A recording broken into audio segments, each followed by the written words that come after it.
জামালগঞ্জ হাসপাতালে অনিয়মের প্রতিবাদে মানববন্ধন। সুনামগঞ্জের জামালগঞ্জ সদর হাসপাতালে অনিয়ম দুর্নীতির বিরুদ্ধে মানববন্ধন অনুষ্ঠিত হয়েছে। বুধবার সকালে সচেতন জামালগঞ্জবাসীর উদ্যোগে হাসপাতাল সংলগ্ন এলাকায় এ মানববন্ধন অনুষ্ঠিত হয়। অনিয়ম যখন নিয়ম হয়ে যায়, প্রতিবাদ করা তখন দায়িত্ব হয়ে যায়। এই স্লোগানকে সামনে রেখে আয়োজিত মানববন্ধনে অংশ নেন শিক্ষার্থী, ব্যবসায়ী সহ বিভিন্ন সামাজিক সংগঠনের সর্বস্তরের মানুষ। মানববন্ধনে বক্তারা বলেন, জামালগঞ্জ হাসপাতালে বহুদিন ধরে নানামুখী অনিয়ম চলছে।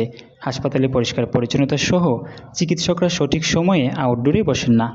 ওষুধ সরবরাহে অনিয়ম, নানা সমস্যার কারণে সাধারণ রোগীরা চরম ভোগান্তির শিকার হচ্ছেন। বক্তারা ক্ষোভ প্রকাশ করে বলেন, হাসপাতালে প্রাথমিক চিকিৎসা নিতেই নানা অজুহাতে বাইরে থেকে ওষুধ কিনতে হয়। তাছাড়া পরিবেশ অস্বাস্থ্যকর হওয়ায় রোগীরা আরও ঝুঁকিতে পড়ছেন।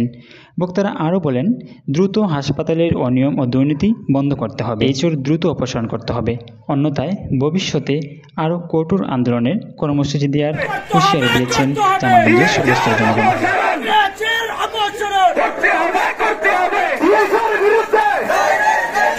জামালগঞ্জ হাসপাতালের সকল ব্যবস্থাপনা, অনিয়ম, দুর্নীতি এবং অযোগ্য টিএসও অপসারণের দাবিতে জামালগঞ্জ হসপিটাল হয়ে থাকে, তাইলে সেই আব্দুলগড়ের জননীর সবচাইতে বড় সন্তানটা হচ্ছে আশেপাশে যে ডায়াগনস্টিক সেন্টার গুলো আছে এবং যে ফার্মেসি গুলো আছে।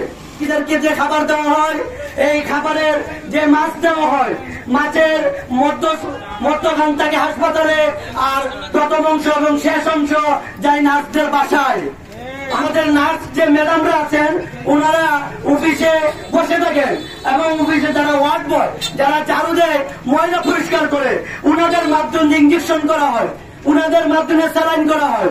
এখানে বড় ধরনের কোন চিকিৎসা না দেওয়া হয়, ঠিক আছে, কিন্তু প্রাথমিক চিকিৎসাটা নেওয়ার আশা এখানে আসি। যদি এখানে না আসি, একটা রোগীকে সরাসরি বের করে দেওয়া হয়, তাহলে এটা তো হাসপাতালের একটা অযোগ্যতা। এবং সেন্টার করা হয়ে দাঁড়িয়েছে জামালগঞ্জের হসপিটালের এজেন্ট, তাদের লোকগুলো জামালগঞ্জ হসপিটালে 24 ঘন্টার মধ্যে 24 ঘন্টায় ডাক্তার পিছনে লেগে থাকে।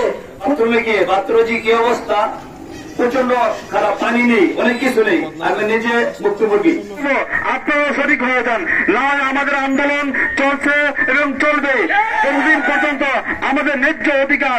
সেই টাকায় হসপিটাল চলে, তারপরে কেন আমরা আমাদের ন্যায্য অধিকার থেকে বঞ্চিত হবো? পর্যাপ্ত পরিমাণ ডাক্তার, নার্স, কর্মকর্তা নয়, আর যারা আছে তারা তাদের সেই দায়িত্বকে সঠিকভাবে পালন করে না। এবং দুর্নীতি বন্ধ করতে হলে আগে দুর্নীতির যে ফ্যাক্টরি রয়েছে, সেই ফ্যাক্টরিকে বন্ধ করতে হবে। আর সেই ফ্যাক্টরি হচ্ছে জামালগঞ্জ উপজেলার টিএসও।